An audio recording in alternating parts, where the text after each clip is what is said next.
자, 제목 한번 같이 읽을까요? 시작. 꿈꾸는 인생. 꿈꾸는 인생이란 제목으로 여러분과 은혜를 나눕니다. 이사야 55장 8절과 9절의 기록입니다. 자, 읽읍시다. 시작.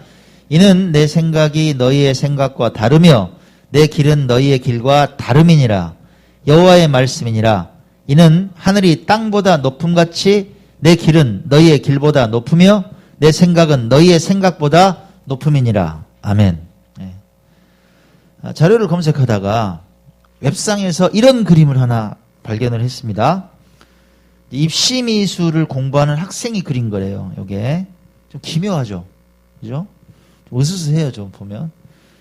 뭐 녹아내린 시계가 있습니다. 이거 좀 많이 본 것 같지 않아요? 이제 보면 살바도르 달리의 이런 작품들이 있습니다. 좀 거기서 이제 좀 차용을 한 것 같고요. 여기 보니까 뭐 풀처럼 수영장처럼 생겼는데 한 소녀가 빠져 있어요.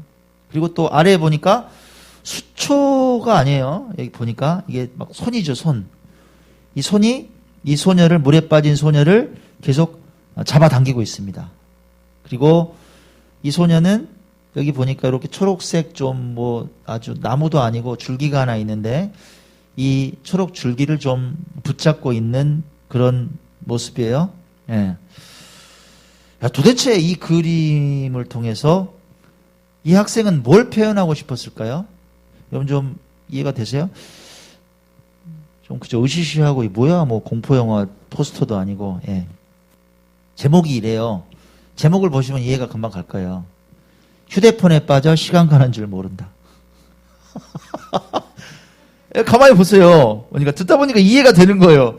가만히 보니까 위쪽 어때요? 풀 위에 이게 스마트폰이잖아요. 그죠? 이쪽에 예, 전원 버튼, 그 다음에 이쪽에 보니까 막 어때요? 뭐 볼륨 버튼도 있고 전원 버튼도 있고. 그러고 보니까 스마트폰인 거예요.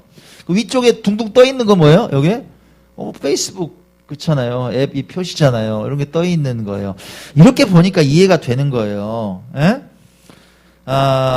그 휴대폰에 소녀가 빠져 있는 거죠. 예, 스마트폰에 빠져 있는 거예요. 녹아내린 시계는 뭘 의미할까요? 이게 휴대폰에 빠지면 시간 가는 줄 모르잖아. 1시간 가는지 2시간 가는지 모른다는 거예요. 예, 딱 맞아요. 그러면 이 무시무시한 손, 소녀를 막 못 빠져나가게 하는 무시무시한 손은 뭘까요? 한순간도 스마트폰에서 빠져나가지 못하게 하는 막 영상, 예, 여러 가지 앱, SNS 이런 걸 표현을 하는 거죠. 그죠? 여기 보면 페이스북 뭐 이런 거 막 떠 있잖아요, 앱이. 그러면 이 소녀가 이렇게 가느다란 초록색 줄기를 이렇게 붙잡고 있어요. 이건 뭘 상징하느냐? 그래도 이렇게 휴대폰에 빠져 있는데 어떻게든 여기를 좀 빠져나가 보려고 하는 그 희망을 표현했다는 거예요. 야, 여러분 어때요? 설명을 들으니까 표현 참 잘했죠. 그쵸? 근데 이 학생이 입시미술한 지 이제 9개월 됐다는 거예요. 예. 이제 학원 홍보하는 블로그에서 제가 우연히 봤어요. 예. 강사가 이제 그림을 소개하면서 이런 말을 덧붙입니다. 예쁜 그림보다 창의적인 그림이 필요하다. 예쁜 그림보다 창의적인 그림이 아주 필요하고 중요하다. 그러면서 이렇게 설명을 덧붙여요. 창의적인 그림은 그냥 나오지 않는다. 창의적인 그림은 은유에서 출발한다 그래요. 은유. 아까 보니까 어때요? 은유잖아요. 그죠? 상징적인 걸 갖다 차용했어요. 이게 맞는 말이에요. 그렇게 설명을 제가 이렇게 읽으면서 사고가 더 확장이 되는 거예요. 제 사고가. 맞다. 은유는 사물과 상황을 좀 다르게 해석하는 그 발상의 전환이라는 거예요. 발상의 전환이죠. 그죠? 휴대폰을 수영장에 비유를 해버리잖아요. 그렇게 발상의 전환이란 말이에요. 그러니까 즉 뭐냐? 다른 생각에서 출발한다는 거예요. 똑같은 생각이 아니라. 다른 생각에서 출발한다. 은유라는 게. 똑같이 바라보는 게 아니에요. 똑같이 바라보는 게 아니라 좀 달리 해석하고 응용하고 융합하는 생각이 아주 창의적이고 생산적인 일을 만들어낼 수 있다. 그렇죠?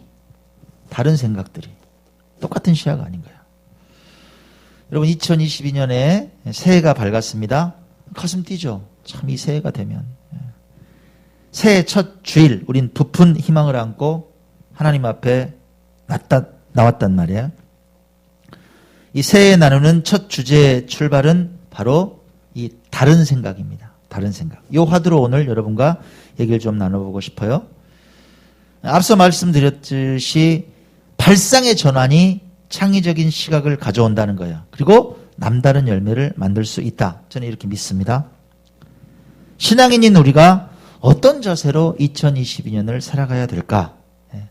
오늘 나누는 말씀을 통해서 여러분 영감을 얻게 되시기 바랍니다. 오늘 나누는 말씀을 통해서 이 한 해의 계획을 잘 세울 수 있는 그런 씨앗을 얻게 되시길 바랍니다. 두 가지로 정리를 해봤습니다. 자, 첫 번째 읽어봅시다. 시작. 고정관념을 탈피하라. 고정관념을 탈피하라. 조금 부연 설명을 하면 부정형 고정관념을 탈피하라 이렇게 말씀드리고 싶어요. 부정형 고정관념이 있단 말이에요. 우리한테. 뭔가 좀 도전해야 되는데 도전하지 못하게 하고 포기하게 만드는 고정관념이란 게 있어요. 딱 선을 그어버리는 고정관념이란 게 있어요. 안 돼 이런 거. 왜 그럴까? 이 고정관념이 왜 생길까? 도전하지 못하고 그냥 제자리에 머무르게 하는 그런 고정관념이란 게 왜 생길까? 그건 많은 사람들이 살아온 데이터에 대한 맹종이 있기 때문이에요.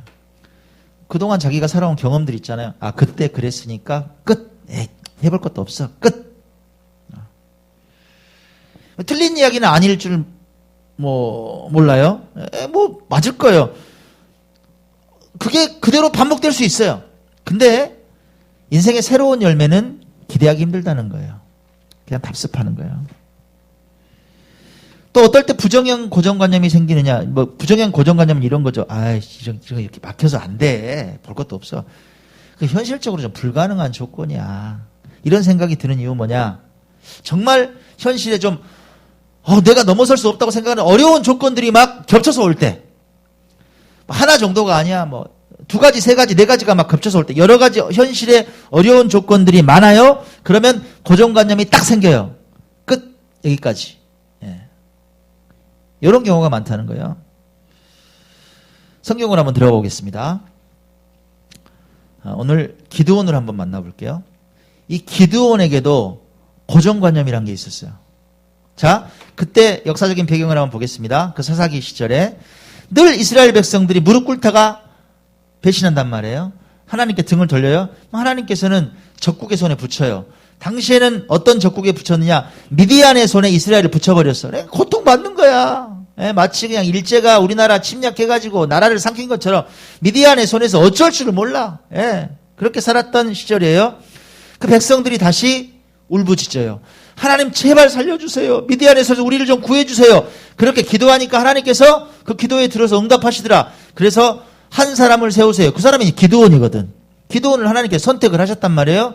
하나님께서 당신의 사자를 보내십니다. 그 장면으로 한번 가볼게요. 사사기 6장으로 갑니다. 자, 읽어봐요. 시작. 여호와의 사자가 기드온에게 나타나 이르되 큰 용사여 여호와께서 너와 함께 계시도다 하매 기드온이 그에게 대답하되 오 나의 주여 여호와께서 우리와 함께 계시면 어찌하여 이 모든 일이 우리에게 일어났나이까? 또 우리 조상들이 일찍이 우리에게 이르기를 여호와께서 우리를 애굽에서 올라오게 하신 것이 아니냐 한 그 모든 이적이 어디 있나이까? 이제 여호와께서 우리를 버리사 미디안의 손에 우리를 넘겨주셨나이다. 자, 하나님께서는 기드온을 뭐라고 부르세요? 큰 용사여 하나님께서 너와 함께 계신다. 여호와의 사자가 나타나서 하나님께서 너와 계신다. 너는 큰 용사다. 강력한 장군이다 이 말이에요. 지도자다. 그렇게 부르세요? 자, 그럼 하나님께서 정말 기드온이 용감하고 씩씩하고 정말 큰 용사여서 이렇게 부르셨을까요? 그의 행적을 보니까 그런 사람이었어요? 여러분 아니라는 거예요. 기드온은 어떤 사람이었어요? 엄청 소심한 사람이에요. 여러분 성경 읽었잖아요. 엄청 소심해. 눈치를 엄청 봐요. 미디안의 눈에 안 들키기 위해서 밀타작을 하는데 그걸 갖다가 넓은 데서 안 해. 그냥 포도주 틀에서 숨어서 그렇게 타작하던 소심한 사람이었다. 안 들키려고. 근데 중요한 건 하나님의 선택이죠. 그렇잖아요? 하나님께서는 큰 용사라고 부르신단 말이에요. 선택을 하셨어요. 자, 여러분한테 나타나서 하나님의 사자가 나타난 거야. 차집사님한테 큰 용사요 하고 그렇게 비전을 주셨다 이 말이에요. 얼마나 가슴 뛰는 얘기예요. 근데 이제 기드온이 어떻게 반응하냐 이 말이에요. 보세요. 기드온의 반응이 중요해요. 이렇게 반응해요. 하나님께서 저와 함께 하세요? 하나님께서 우리와 함께 하시면, 저와 함께 하시면 어째서 이 모든 일이 우리한테 일어나요? 난 이해가 안 되는데요, 그 말이에요. 말도 안 되는 소리를 하세요, 그 말이에요. 하나님께서 함께 하세요? 함께 하시지 않는데 그것도잖아요. 반론을 제기한다 이 말이에요. 보세요. 예전에 우리를 애굽에서 구출하신 거 기억합니다. 그런데요, 지금은 안 계시잖아요. 그 모든 기적들이 어디 있어요? 안 보이는데. 하나님께서 우리를 버렸잖아요. 무슨 얘기 하세요? 미디안의 손에 우리를 넘겼잖아요. 그런 얘기 하지 마요. 나 큰 용사 아니에요. 그 말이에요. 기도원이 이렇게 반응해요. 여러분, 그러면 이 말이 틀린 말입니까? 생각해 보세요. 기도원이 지금 한 말이 틀렸어요? 틀린 말 아니란 말이에요. 맞는 말이에요. 현실을 그대로 말한단 말이에요. 맞아요. 똑똑한 친구야. 예, 맞는 말이에요. 조건을 딱 보니까 그 말이 맞아. 근데 여러분, 중요한 게 있어요. 내가 지금 처해 있는 오늘만 보면 그런다 이 말이에요. 이게 뭐냐? 기도원의 고정관념이란 말. 딱 맞는 말이야. 틀린 말이야. 근데 그게 뭐예요? 고정관념. 선을 딱 못 넘어가. 아주 일반적인 생각들. 상황을 너무 잘 봐요. 그 너머에 계신 하나님의 일하심을 못 봐요. 그죠? 하나님의 일하심을 못 본단 말이야. 여러분, 하나님께서 여러분을 큰 용사처럼 사용하고 싶으세요. 그런데 기도원처럼 생각하면 하나님의 일하심을 못 본다 이 말이에요. 나는 말도 안 되는 소리라고 손살을 친다 이 말이에요. 아니에요. 무슨 소리 하세요. 믿음의 용사는 무슨 믿음의 용사 필요 없어요. 자기 스스로 가도 고정관념에 딱 갇혀. 성경이 있죠, 우리가. 통독 왜 할까요, 여러분? 우리가 1년에 2번씩 왜 읽어요? 경쟁하려고 그래요? 점수 매기려고? 그 성경에 놀라운 기적들이 나에게도 일어날 수 있다는 사실을 믿게 하려고 그래 읽는 거예요. 그렇죠? 근데 성경에 나오는 수많은 기적은 고정관념에 갇히면 나하고 상관이 있어 없어? 나하고는 상관없는 거야. 그건 내가 알겠어요. 엄청난 일들이 있었는지는 알겠는데 나하고는 상관없다고요. 고정관념에 갇히면 나는 이 상황을 절대 넘어설 수 없다고 생각해. 그리고 포기해요. 그리고 현실에 쫓겨서 살아요. 뭐 바쁘긴 엄청 바빠 그냥 막. 그렇게 바빠. 대한민국에 제일 바쁜 것 같아. 근데 맨날 그래. 여러분. 그냥 쫓기면서만 살아. 고정관념이 딱 있단 말이에요. 자, 요게 이제 기도원의 상황이었어요. 한 장면으로 더 가봅니다. 여러분, 칠병이어의 기적 장면 아실까요? 칠병이어 아시죠? 예. 무슨 장면이에요? 물고기 2마리, 빵 7개, 떡 7개가 있었어요. 그걸로 4,000명을 먹이셨어요. 4,000명. 장정만 4,000명. 그리고 계산해보면 아녀자들이나 아이들까지 한 15,000명은 먹었을 것 같아요. 여러분, 이 칠병이어의 기적은 오병이어의 기적 후에 일어난 사건이에요. 예? 오병이어 사건이 있고 칠병이어 사건이 있었단 말이에요. 자, 그럼 묻습니다. 예수님 제자들이 그 오병이어의 기적을 봤어요? 못 봤어요? 봤죠? 예. 떡 5개 물고기 2마리로 2만 명을 먹였다고. 그죠? 장정만 5천을 먹였어요. 그 기적을 봤어요. 그 먹을거리가 막 끊임없이 생겨나는 기적을 똑똑히 봤다고, 체험했다고. 본인들이 날랐을 거야. 먹어. 봐요. 고기가 또 나오네. 다 체험했단 말이에요.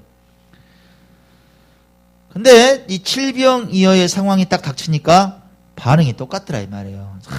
보세요. 조건 앞에 무너져요. 마태복음 15장으로 갑니다. 자, 읽어봅시다. 시작.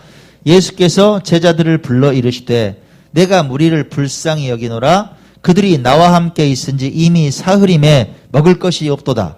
길에서 기진할까 하여 굶겨 보내지 못하겠노라. 이게 예수님의 생각이에요. 야, 다 굶었잖아. 지금 15,000명 다 굶었어. 어른들만 4,000명 다 굶었어. 나 집에 그냥 못 보내겠다. 나 먹여야겠다 이 말이에요. 그러니까 제자들이 뭐라 그래요? 제자들의 생각. 제자들이부터 읽어봐. 시작. 제자들이 이르되 광야에 있어 우리가 어디서 이런 무리가 배부를 만큼 떡을 얻으리까? 화나지 않아요, 여러분? 제자들의 반응. 오병이어 때하고 똑같다고. 야, 예수님, 지금 광야예요, 광야. 먹을 거 구할 수가 없다고요, 주님. 인파 안 보이 수천 명을 어떻게 배부르게 먹이냐고요. 상황을 좀 보시고 얘기하세요. 주님 이 말이에요. 웃기지 않아요 좀? 똑같다고. 예전에 기적은 필요 없다 이 말이에요. 다 잊어버려 깡그리. 고정관념. 광야는 먹을 게 없다. 고로 우리는 먹을 수 있게 만드는 그런 능력이 없다. 우리가 절대 저 사람들 배부르게 할 수 없다. 똑같이 빠지는 거야. 저는 빌립이 또 말했을 것 같아. 누군가 뭐 말했다 이런 얘기는 없어요? 빌립이 또 말했을 것 같아. 왜? 계산이 빠르잖아. 계산기 다 두드려보고 빌립이 또 말했을 것 같아. 주님, 답 안 나오는 얘기 하지 마세요. 이랬을 것 같아. 고정관념이 딱 바뀌어서 벗어날 줄 모른단 말이에요.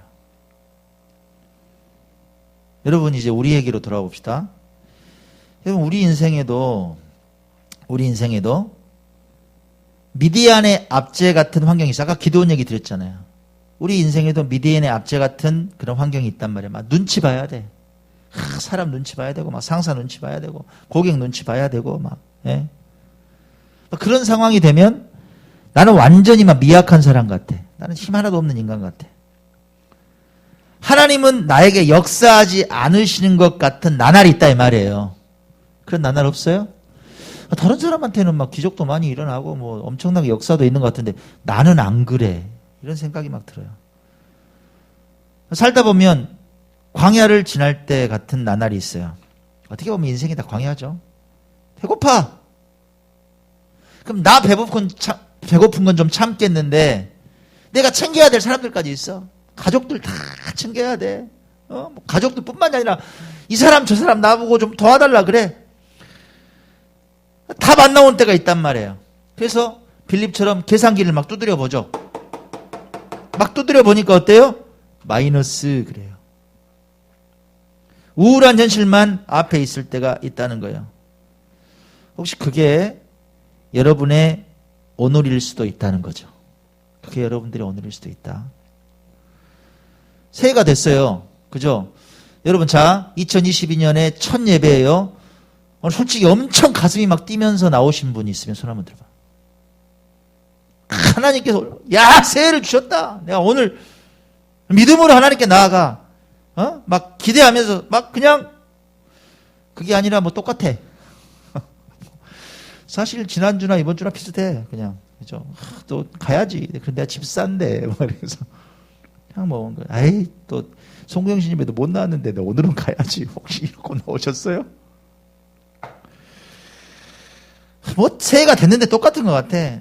뭐 설교를 또 이렇게 듣다 보면 그죠? 우리 담임 목사님은 또 이렇게 열정이 넘쳐서 설교하잖아. 나 또 예배 시간에 보면 막 뜨거워져. 그래 할렐루야. 믿음이 막 솟아오르는 것 같은데 예배실 문을 딱 열고 나가면서 아니야. 혹시 이렇게 떨어지진 않냐 이 말이야. 아무리 생각해도 나는 이렇게 문제가 많고 작은 인생인데 내가 뭘 할 수 있어. 혹시 이런 생각이 여러분들을 막 파고 들어오지 않아요? 자포자기의 고정관념에 사로잡히지 않느냐 이 말이에요. 여러분 첫 번째 뭐라 그랬어요 아까? 그 고정관념을 탈피해야 된다고. 부정형 고정관념을 탈피해야 살아요 여러분이. 뭐 어떻게 해야 되냐?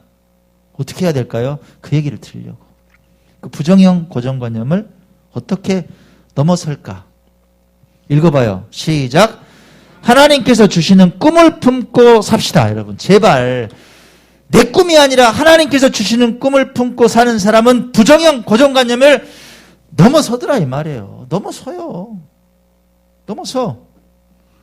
그런 사람은 계산기에 답을 거스르는 놀라운 일을 만들어내더라 이 말이에요.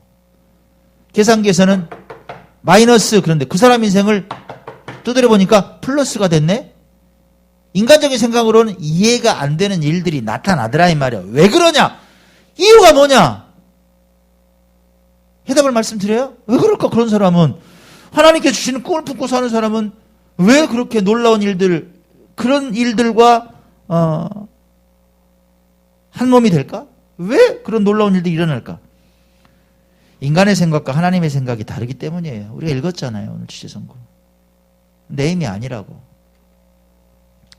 다시 읽어봐요. 시작. 이는 내 생각이 너희의 생각과 다르며 내 길은 너희의 길과 다름이니라. 여호와의 말씀이니라. 이는 하늘이 땅보다 높음같이 내 길은 너희의 길보다 높으며 내 생각은 너희의 생각보다 높음이니라. 이걸 그냥 올해 내 머릿속에다 심어버리세요. 진짜. 내가 2020년에 받은 말씀 말고 이건 좀 말씀에 심어놓으면. 하나님의 생각은 우리가 틀리다고요, 여러분. 왜 똑같은 수준에다 놓냐고. 하나님의 생각은 달라요. 이 말씀을 인정하는 사람은 조건을 넘어서는 꿈을 생생하게 꿔요. 맨날 꿈돌이가 돼요. 꿈순이가 돼요. 상황이 맞지 않아요. 아무리 뭐 내 인생 아무리 뭐 계산 두드려 봐도 뭐 그런 꿈하고는 전혀 연결이 안 되는 거야. 근데 꿈을 꾼다고요. 그 꿈을 위해서 살아요. 그 놀라운 일은 그 꿈이 이루어지는 걸 봐요. 인간의 생각과 다른 하나님이 주시는 꿈을 품으면 고정관념에서 벗어나게 돼요. 그리고 새로운 시각으로 인생을 보고 승리의 열매를 분명히 만나더라 이 말이에요. 여러분 기드온이 망했어요? 아까? 아니요. 기드온에게 하나님께서 주시는 승리의 공식, 하나님께서 주시는 승리의 꿈이 심어지거든. 승리해요. 어떻게 승리해요? 인간적인 방법으로는 수만의 군사를 수적으로 눌러버려야지 이기고 총칼을 들고 나가야 이기는데 무기를 들고 나가야 되는데 무기도 없어요. 횃불을 항아리에 숨겨서 간다고. 그리고 때가 되면 어때요? 여호와를 위하라, 기도를 위하라, 나팔을 막 불면서 소리를 질러라. 300명이 그 수만의 대군 앞에서 승리해요. 말이 안 되게 보이죠. 성경 속 얘기는 거의 소설이야. 이렇게 생각이 드세요? 근데 가만히 보세요, 여러분. 성경 속에 나오는 승리의 역사가 인간적인 조건에 부합되는 게 몇 개나 되던가요? 한번 생각해 봐요. 우리가 읽는 성경에 조건이 딱 맞아가지고 승리한 얘기가 얼마나 돼요? 왜 어린 소년 다윗 앞에 골리앗의 목이 잘리냐고요? 왜 이스라엘 백성들은 성을 그냥 돌기만 했는데 여리고성이 무너지냐고? 모세가 지팡이만 들었는데 왜 홍해가 갈라지냐고, 여러분? 예수님께서 나사로야 나오려나 말씀만 하셨는데 왜 나사로가 죽은 지 나흘이나 됐는데 걸어서 나오냐고. 예수님께서는 십자가에 못 박혀서 돌아가셨는데 왜 무덤 문이 막 열리고 죽은 사람들이 일어나서 성중에 돌아다니냐고요. 조건에 맞아요, 안 맞아요? 조건에 맞는 얘기가 성경에 어디가 있냐고, 여러분. 예? 상황에 딱 맞게만 답이 나오는 게 얼마나 있어요, 성경에. 만약 그러면 우리가 뭐하러 믿어요? 그렇죠? 우리가 믿음을 가질 필요가 뭐가 있냐 이 말이야. 이미 답이 딱 정해져 있는데 조건이 돼야 승리할 수 있다면. 여러분 부탁합니다. 하나님께서 여러분에게 주시는 꿈을 등한히 여기지 마시기 바랍니다. 오늘 부탁해요. 날마다 말씀을 가까이 하고 그 말씀을 붙잡고 간절히 기도하다 보면 마음속에, 우리 마음속에 얼토당토 않은 것 같은 꿈이 주어진단 말이에요. 그때 주어져요. 현실과 동떨어져 있는 것 같은 가슴 설레이는 꿈이 막 생겨요. 이걸 뭐라고 표현할까? 그죠? 저는 사실 꿈꾸는 사람이기 때문에 이 말씀을 자신 있게 드리는 거예요. 와, 막 가슴이 터질 것 같아요. 하나님께서 그 비전을 딱 주시면 그냥 이루어지는 거예요. 그때 이루어져요. 그냥 보여 그냥. 여러분 하나님 주신 그 꿈을 바라보시기 바랍니다. 여러분이 꿈을 이루어가는 게 아니라 꿈이 여러분을 끌고 간다니까요. 그 꿈이 여러분을 끌고 가요. 꿈꾸기 싫어요? 그럼 꿈꾸지 마세요. 아무 꿈도 안 꾸면 여러분 아무 데도 안 가요. 다시 말씀드려요. 아무 꿈도 안 꾸면요 여러분 아무 데도 안 가요. 그냥 그렇게 사시는 거예요. 오늘날 내 마음속에 품은 꿈이 내일의 나를 만들어 간다는 사실을 기억하시기 바랍니다. 아멘. 이지성 씨가 쓴 베스트셀러가 있어요. 아마 아실 거예요. 그 꿈꾸는 다락방이라고 유명한 책이 있어요. 거기에 이런 말이 나와요. 읽어봅시다. 시작. 부의 격차보다 무서운 것은 꿈의 격차다.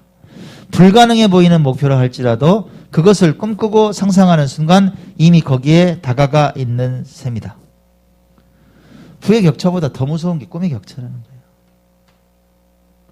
제가 여러분에게 무슨 마인드 컨트롤, 무슨 인간의 신념, 그래서 나는 될 거야. 지금 이거 하라고 지금 말씀드리는 거예요. 그 말 아닌 줄 아시죠? 저는 이해가 되더라고요. 이 꿈의 격차라는 말이. 꽂혀요. 이해가 돼. 하나님 주시는 꿈은 여러분 불가능해 보이거든요. 불가능해 보여요. 그런데 믿음의 상태에서는 꿈을 계속 상상하고 바라보게 돼요. 내주하시는 성령님께서 그때그때 지혜를 주시거든요. 그리고 현명하게 행동하게 만들어요. 그 신묘막측하게 살아가다 보면 조건들이 딱딱 맞아떨어져. 어떻게 이런 일이 이루어지지 하는 일들이 막 생겨나. 어느 순간에 그 꿈이 현실이 되어 있는 걸 봐요. 저는 경험을 너무 많이 했어요. 여러분, 엊그제도 제가 말씀드렸어요. 예? 이게 서울에 있는 그 어시스트 미션에서 운영하는 공유교회 그 모습이에요. 보세요. 예? 지금 7개 교회가 예배를 드려요. 이 기사를 제가 봤다고요. 이걸 벤치마킹 한 거예요. 기사를 보는데 꿈이 들어와요. 이거다. 이거다. 작년에 제가 선포했잖아요. 재작년이죠, 이제 벌써. 재작년에 선포한 거야. 2020년에. 우리가 공유교회를 한번 하고 싶자. 꿈을 선포를 했잖아. 그 광고했어요. 몇 달 동안 안 들어와요. 누가 이루셨어요? 우리가 이뤘어요? 제가 막 가서 막 사람들 찾아다녔어요? 아니요. 하나님께서 연결하시잖아요. 하나님께서 연결하시잖아요. 우린 꿈만 꿨잖아. 그죠? 그리고 그 꿈대로 행동했다 이 말이에요. 때가 되니까 이루어지더라.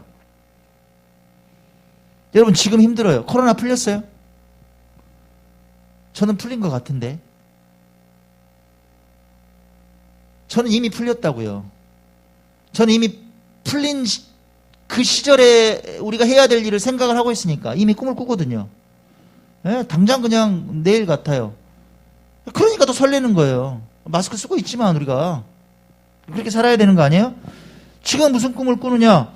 저는 연합사역을 꿈꿔요. 이제 내 교회의 연합사역. 우리 예전처럼 의료 선교도 나갈 거예요, 여러분. 할렐루야. 그런 날 옵니까? 안 옵니까?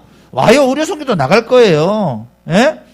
연합해서 예배도 이 자리에 드릴 거예요. 내 교회 연합해서 얼마나 그냥 신날까? 막 같이 한꺼번에 손 들고 찬양하고 집회도 열고 막 초청 강사도 좀 모셔서 집회도 열고 전도 집회도 하고 좀 서로 돕고 아픈데 긁어주고 그런 이 공유교회 선한 친구들의 얘기가 이것뿐만이 아니라 전국에 다시 한번 소개되고 이렇게 아름다운 교회들이 됐다.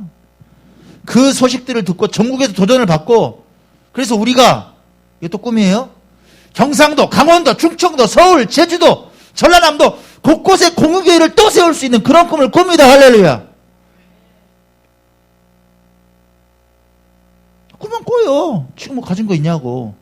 꿈꾸는 게 죄예요? 아니요. 저는 꿈을 꿀 거예요. 나 이루어질 줄 믿어. 생각만 해도 얼마나 신나는지 몰라요. 여러분 정말 기대해봐요. 제가 오늘 선포한 일이 이루어지는지 안 이루어지는지. 나는 2022년이 막 기대가 되는 거예요. 올해 뭐 어떻게 하나님께서 또 사용해 주실까. 얼마나 감격스러운지 몰라요. 하나님께 주시는 꿈을 꾸는 여러분 되시기 바랍니다. 자, 우리 국민들이 아주 자랑스럽게 생각하는 독립운동가 여러분 계십니다.